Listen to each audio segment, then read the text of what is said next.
દિવસે હવે જો ચર્ચાની શરૂઆત કરવી છે તો સૌથી પહેલાં જે પ્રાઇઝ એક્શન આવ્યું છે એના પર નજર કરી લઈએ. નિફ્ટી આઈટી આજના દિવસમાં ખાસો એવો આપણને ઘટાડા તરફી કારોબાર દર્શાવી રહ્યો છે અને એમાં પણ તમે જુઓ એલટીટીએસ, પરસિસ્ટન્ટ, એમ્ફેસિસ, વિપ્રો આ બધા કાઉન્ટર એવા છે કે વાયદામાં જે આજે સૌથી વધારે ઘટાડો આપણને આવતો જોવા મળી રહ્યો છે અને એમાં પણ ખાસ કરીને એલટીટીએસમાં તો ગયા અઠવાડિયે એક સારી તેજી આપણે જોઈ હતી, ત્યાંથી એક વેચવાલી આવી રહી છે. તેજસજી, કઈ રીતે ધ્યાન રાખવું? મોટા પાયે લોંગ અનવાઇન્ડિંગ થઈ રહ્યા છે. જો નિફ્ટી આઈટી ઇન્ડેક્સની વાત કરીએ તો નિફ્ટી આઈટી ઇન્ડેક્સ છેલ્લા ઘણા દિવસોથી એની જે 200 દિવસની મૂવિંગ એવરેજ હતી એનો સપોર્ટ હોલ્ડ કરી રહ્યું હતું અને જેનો પ્રીવિયસ સ્વિંગ લો હતો વીકલી ચાર્ટ પર કરીબન હતો 39,975 ની આજુબાજુ, એ આજે બ્રેક થતા જોયો છે અને એક ગેપડાઉન ઓપનિંગ થયું હતું જે ક્લિયર કટ દર્શાવે છે કે એક ફ્રેશ બ્રેકડાઉન થયું છે નિફ્ટી આઈટી ઇન્ડેક્સમાં. હવે નિફ્ટી આઈટી ઇન્ડેક્સમાં જે બીજો સપોર્ટ મેજર બેસી રહ્યો છે એ કરીબન બેસી રહ્યો છે 38,000 થી લઈને 37,800 ની આજુબાજુ. તો અહીંયાથી બી મને લાગે છે આઈટી ઇન્ડેક્સમાં 3 થી 4% ઘટાડો આવી શકે છે. ઉપરમાં જ્યાં સુધી આઈટી ઇન્ડેક્સ 41,000ની ઉપર જતું નથી એમાં બી સેલ ઓન રાઇઝની રણનીતિ રાખવી જોઈએ.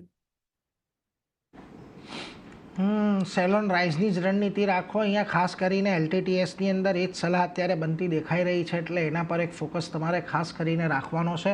આઈટી કાઉન્ટર્સમાં અત્યારે આપણને જો કોઈ પણ ઉછાળો આવે તો વેચવાલી કરીને ચાલો. પરંતુ એક ખાસ કાઉન્ટર મન્નાપુરમ ફાઇનાન્સનું ચર્ચા કરવી છે. જુઓ, ગયા અઠવાડિયે આ કાઉન્ટરમાં લગભગ 13% તેજી આપણને આવતી જોવા મળી હતી. આજે પણ ફરી પાછો ઉછાળા તરફી કારોબાર દર્શાવી રહ્યો છે. 3% ઉછાળો અહીંયા આપણે જોઈ રહ્યા છીએ. હવે મહત્ત્વની વાત એ છે કે અહીંયા જુઓ 210નું જે રેઝિસ્ટન્સ છે છેલ્લા એક મહિનાથી આ કાઉન્ટર 210ની ઉપર જવામાં સફળ નથી થયું. આજે ફરી એક પ્રયાસ થઈ રહ્યો છે અહીંયાથી. આજના દિવસમાં પણ જુઓ 209ના તો હાઈ બન્યા છે. લાગે છે અહીંયાથી 210 આ અઠવાડિયે પાર થાય તો પછી અહીંયા કોઈ ધ્યાન રાખવું જોઈએ? જો મન્નાપુરમ ફાઇનાન્સની વાત કરીએ તો આ સ્ટોકમાં આપણે છેલ્લા 5-6 દિવસમાં એક સારી એવી તેજી જોઈ હતી. નીચેમાંનો લો હતો 183નો અને ત્યાંથી સતત સ્ટોકે એક રેલી બતાવી છે અને જેમ કે તમે જણાવ્યું 210નું એક સ્ટ્રોંગ રેઝિસ્ટન્સ છે જ્યાં સુધી સરપાસ નથી થતું. મારા હિસાબથી અહીંયાથી લાગે છે થોડું પ્રોફિટ બુકિંગ આવી શકે છે. તો કોઈની પાસે લોંગ પોઝિશન હોય તો એકવાર 50% પ્રોફિટ બુક કરી લેવું જોઈએ. 210ની ઉપર બંધ આપશે તો જ આ સ્ટોકમાં એક નવી ચાલ આવી શકશે અને ઉપરમાં 222 સુધીના લેવલ આવી શકે. સો જેની પાસે લોંગ પોઝિશન છે 50% બુક કરો અને રિમેનિંગ 50%માં તમે એક ટ્રેલિંગ સ્ટોપ લોસ લગાડી દો કરીબન 203નો.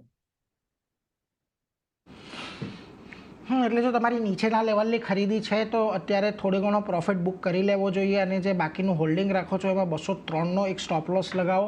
એટલે અત્યારે ખાસ કરીને અહીંયાથી એક્ઝિટ કરવાની સલાહ છે જો તમે પ્રોફિટમાં છો તો મન્નાપુરમ ફાઇનાન્સની અંદર. પરંતુ એ સાથે